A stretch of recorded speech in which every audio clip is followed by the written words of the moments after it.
What is up, gamers? It's your Average Joe with Average Joe Raids.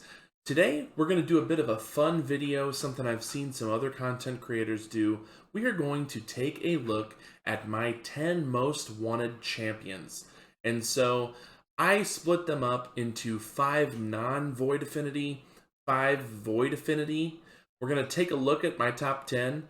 I don't have them ranked in any certain way, but I do have a top 3 that I have in mind, and the rest are just kind of all sprinkled in through the rest of the places 4 through 10. So let's get into it. I was going to go faction by faction and do maybe a legendary every faction, but there were some factions where I didn't really feel like I wanted any of the legendaries in them. So I feel like that has something to say about the legendaries in those factions. If you're new here, if you've been here before, hit the subscribe button. You can always change your mind later. We are over 280 subscribers now, closing in to 1,000, you know? Not really, but once we get to 1,000, we do have a Raid Shadow Legends account with Ninja on it. My friend and I are progressing that account, getting as many rewards as we can, so that when we hit 1,000 subs, that count is going to be given away, and one of you lucky viewers is going to win that account, and you're going to be able to start Raid Shadow Legends with a champion that you will never be able to receive again. So help us get to 1,000 subscribers. Less than 10% of you guys are subscribed. So what are you doing? Hit that button. All right, let's get into it. I'm going to look off to this side over here because that's where my sheet is, and I'm going to be referencing that. So the first champion that we have up, and this would probably be one that's a little bit lower on the list, to be honest, is, Elenarl. So Elenarl, her big move here is her A3. She's going to be a poison exploder. I am on my way to getting Dark Kale right now. I also have some other good poisoners on my roster. And quite frankly, I don't really care for Seer teams without a Kymar. And I haven't leveled up my Renegade. So I think Elenaro would be really cool to be able to use poisoners. And then once you get to the final boss, then you're able to use poisons for Dragon, for Ice Golem, instead of Seer stripping all the buffs off. So that's one of my most wanted champions. She is probably at the bottom of the list, to be honest. I know I said I wasn't ordering them, but she is kind of the least wanted. We'll mix it up, and we'll go for one of the Void champions now. And that is going to be Nekret the Great. And so, if you know anything about Nekret, he is an incredible arena champion.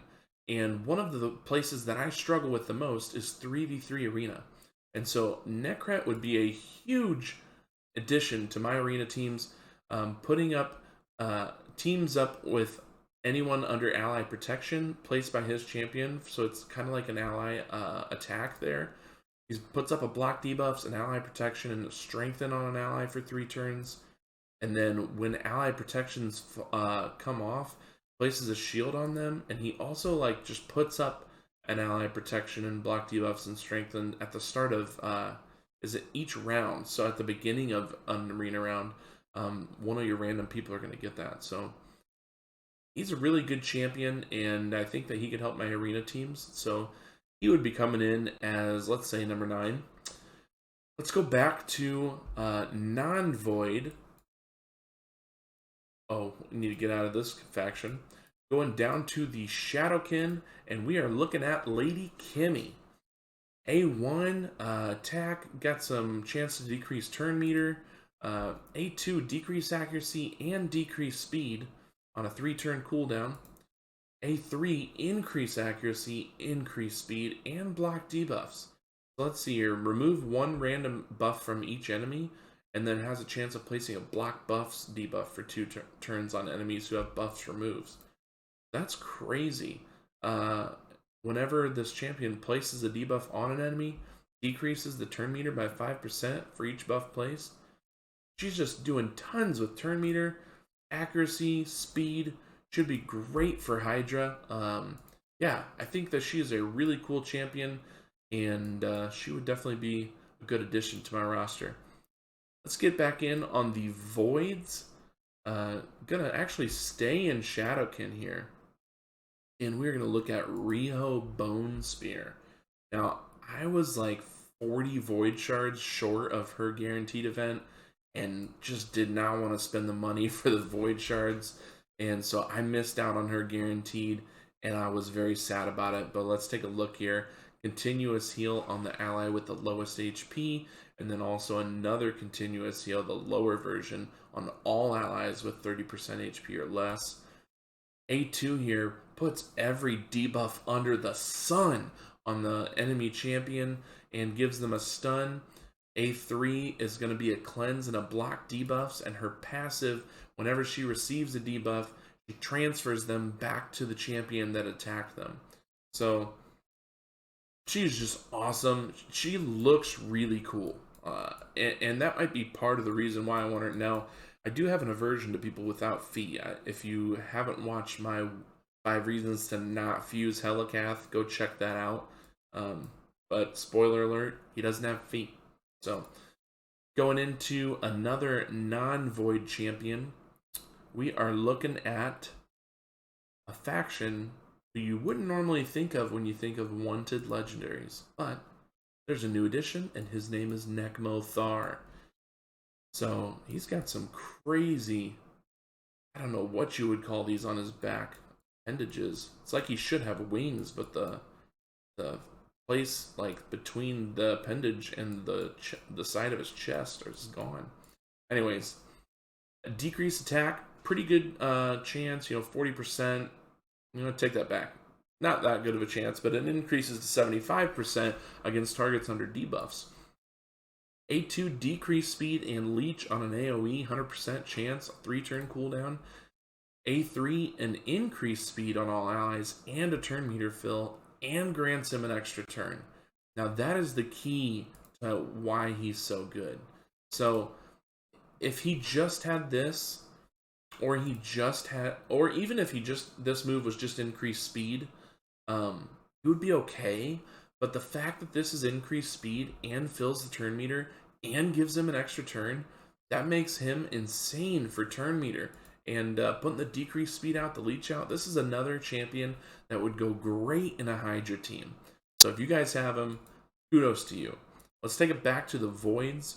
We are going to go back to the Shadowkin for Yumeko. Now Yumeko, first off, she just looks sweet. If I got her, I would probably build my Karato Fox Hunter all the way. She's trying to steal turn meter here. A2 here. Attacks one enemy, 80% chance of placing a Hex. Does a lot of... I don't care for these skills that have so much reading on them. A3 decreases the cooldowns of all ally skills by 3 turns. Increases the cooldowns of all enemy skills by 3 turns. So she's like a warlord. And that's why, she's cool. Warlord, I could have had him on the list, but, in my opinion, Yumeko looks way cooler. So, you know what? Yumeko gets put on the list. She just has some cool synergies with Karato Fox Hunter 2 that I think would make them together pretty cool. So, yeah, Yumeko. Up next, we're actually going to stay with the Void Affinity because 2 of my 3 top 10 are actually non-void champions. So we're going to head over to the Undead, bring up Siphi. If you don't have Siphi, she is probably on your list of top 10 champions. And that is because she just does so much. Puts a sleep on her A1. A2, block debuffs, increased defense, increased speed on everyone. A3, revives an ally, full turn meter, increase attack, increase crit rate. It's a 4-turn cooldown, which is pretty decent on both of these. And then her passive heals each ally by 10% of their max HP at the start of their turn. It also has a chance to remove freeze and fear from each ally at the start of turn, and removes all debuffs from Rhodos at the start of their turn if they're on the same team. So she is just a beast in terms of arena defense, or even going through waves places. So yeah, I think that she would be a great addition to any team. Going into the top 3 now. My top most wanted champion is Void Affinity. My other 2 are non-Void Affinity. So we're going to start with my 3rd most wanted champion, and we are going into Demon Spawn. I pulled 100 Ancient Shards for her and did not get her, and it's Duchess Lilitu. Now, Duchess is a huge damage mitigation champion. And so on her A2 here, block debuffs and increase attack on all allies, and a perfect veil on everyone except for herself. That's on 4-turn cooldown. And then on another 4-turn cooldown, revives all dead allies with 70% HP. That's a lot of HP on a revive. Places a veil on all allies except this champion, and then places a continuous heal also on all allies for 2 turns. And then here we go, the passive decreases the damage taken by all allies from AoE attacks by 25% or 15% from bosses. She also has a speed aura, which is pretty good. It's nice that it's usable everywhere just in case you need it. But this damage mitigation on top of the mitigation that's already on Veil and Perfect Veil is just huge for the team, for survivability. You throw in a strengthen with that or an increased defense, and your team is not going to be getting hit for very much. And also, if you build her super tanky, reviving everyone with 70% HP is huge. So yeah, she is my 3rd most wanted champion. Now going into my 2nd most wanted champion, we are staying in this faction in the Demon Spawn. Going to Prince Kymar. Prince Kymar is just so crucial to speedrunning teams. If you want to get teams that are going under a minute, and yeah, he just makes it easy. You know, you can do it without him, but he makes it easy. AoE attack here places a 5% poison debuff for 1 turn if it's critical. A2 attacks all enemies, removes all buffs, and places a sleep debuff for 1 turn. This actually makes him also very good in Arena as a buff strip, and also some crowd control here with the sleep, albeit the worst crowd control. But then his A3, the just great skill that he has, resets the cooldowns of all ally skills. That's all you need to know about it. And then even more than that, it fills the turn meter of all allies except himself by 20%. And so if you get him running the fastest on your team, you put buffs up, or he doesn't use this. Let's say he uses something else on wave 1. You put buffs up with somebody else, Seer nukes them down, or you put your debuffs up on the enemies as well, decrease defense weaken. Seer nukes them down. You go to wave 2. Kymar goes first. He resets all the enemy's skills. You do the exact same thing you did on wave 1, and all of a sudden in 20 seconds, you're at the boss. So that's why he is one of my most wanted. He's the 2nd most wanted champion I have. Now for the 1st most wanted champion on my roster, I think that this probably goes for anyone that doesn't have him. And that is Krisk. He is incredible, and I want him for my Hydra team so badly. AoE on A1, 30% chance of placing a 30% decreased speed for 2 turns. That actually goes up to 50% chance, which is pretty good. His A2, another AoE hit, places an ally protection buff on all allies except himself, and also 2 continuous heals on himself, and then increases the duration of all ally buffs by 1 turn. And so he always has an ally protection on all of the enemies. So since it's a 3-turn cooldown, it lasts for 2 turns, but then he increases it. It's crazy. He keeps it up all the time. And he also is putting these continuous heals on himself, so he acts as a resistance tank to the Head of Mischief. And then also places a provoke on his A3 on all enemies for 1 turn, increased defense on this champion, increased speed on all allies except this champion. And so he's provoking the Head of Decay that's trying to cleanse all your debuffs, And at the same time, he's taunting Head of Mischief and resisting when you build him with resist.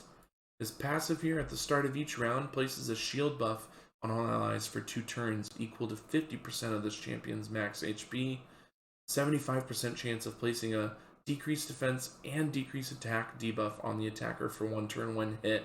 And this passive does not even have a cooldown on it. So every single time he's getting hit, he has, when he's booked, a 100% chance of placing decreased defense and decreased attack. This champion is literally like 3 legendary champions in one. It is insane, and that is why he is at the top of my list for the most wanted champion that I do not have. So let me know in the comments below who is your most wanted champion. If you want to give me a list of some of your most wanted champions, let me know. If you have a time that you polled one of your most wanted champions lately, let me know that. Thank you guys for watching. Stay average, friends, and I will see you in the next one.